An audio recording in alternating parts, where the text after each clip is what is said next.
ஆக திருப்பரங்குன்றம் பிரச்சனையில் அவன் உடனடியாக தலையிடுவதற்கு காரணம் அது இந்து பெரும்பான்மை மக்களின் கோரிக்கை அல்ல, அது RSS செயல் திட்டம். அவன் கணக்கெடுத்து வைத்திருக்கிறான். தமிழ்நாட்டிலே மொத்தம் 175 மசூதிகளை அடையாளம் கண்டு வைத்திருக்கிறான், தர்காக்கள் உட்பட. வாஞ்சிநாதன் இங்கே சொன்னாரு, அவன் ஒரு வலைத்தளம் வச்சிருக்கிறான். அதுதாங்க சொன்னார், பல பேர் கவனித்தீர்களா தெரியவில்லை. அந்த வலைத்தளத்தின் பெயர் reclaimtemples.com. reclaim temples அப்படி ஒரு வலைத்தளம், ஒரு வெப்சைட். அதுல அவன் இந்தியா முழுக்க ஒரு டேட்டா எடுத்திருக்கிறான், அதுல பதிவு செஞ்சிருக்கிறான். அந்த டேட்டாவில் என்ன சொல்லியிருக்கிறான்னா, இந்தியா முழுக்க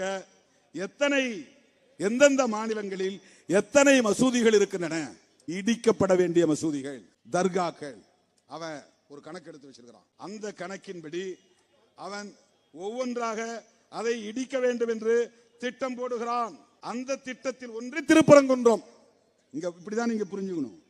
திருப்பரங்குன்றத்தில் முருகனை வழிபடக்கூடிய இந்து சமூகத்தை சார்ந்த யாரும் இஸ்லாமியர்கள் மீது குற்றம் சொல்லவில்லை. திருப்பரங்குன்றத்திலே வசிக்கக்கூடிய இந்து மக்கள் யாரும் சிக்கந்தர் தர்காவை இடிக்க வேண்டும் என்று சொல்லவில்லை. அந்த திருப்பரங்குன்றத்தை சார்ந்த இந்து சமூகத்தை சார்ந்த யாரும் வழக்கு தொடுக்கவில்லை.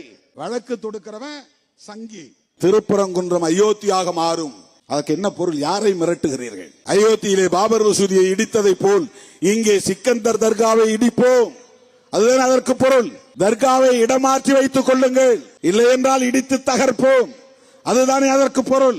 சிறுத்தைகள் இருக்கிற வரையில் அதற்கு ஒருபோதும் இங்கே இடம் கொடுக்க மாட்டோம், நினைவில் வைத்துக் கொள்ளுங்கள். ஏதோ மேடைக்கு பேசுகிறேன் என்று எண்ணாதீர்கள். நாங்க ஓட்டு பொறுக்கிறதுக்காக பொது வாழ்க்கைக்கு வந்தவர்கள் இல்லை, எழுதி வைத்துக் கொள்ளுங்கள். அவங்க என்ன நினைப்பாங்க, இவங்க என்ன நினைப்பாங்க, நமக்கு ஓட்டு வருமா வராதா, ஐ டோன்ட் கேர். அதை பற்றி நான் கவலைப்பட்டதில்லை, கவலைப்படக்கூடியவனும் இல்லை. அதற்காக ஒருபோதும் நாங்கள் கவலைப்பட்டதே இல்லை, தயங்கியதே இல்லை. நாங்கள் மத நல்லிணக்கத்தை விரும்புகிறோம், சமூக நல்லிணக்கத்தை விரும்புகிறோம். சிறுபான்மை மக்கள் என்று நீங்கள் சொல்லக்கூடிய யாரும் அந்நிய நாட்டை சார்ந்தவர்கள் இல்லை, அவர்கள் எங்கள் சொந்தங்கள், எமது குருதி வழி சொந்தங்கள். இஸ்லாமியர்களாக இருந்தாலும் கிறிஸ்தவர்களாக இருந்தாலும் அவர்கள் அராபியாவில் இருந்து வந்தவர்கள் இல்லை, ஐரோப்பியாவில் இருந்து வந்தவர்கள் இல்லை, எங்கள் மூதாதையர்கள், முன்னோர்கள். அவர்களை நீ அந்நியர்களாக சித்தரிக்க முயற்சிக்கிறாய், அவர்களை நீ அச்சுறுத்த பார்க்கிறாய், அவர்களை எப்போதும் நீ பயத்திலே பீதியிலே வைத்திருக்க வேண்டும் என்று விரும்புகிறாய்.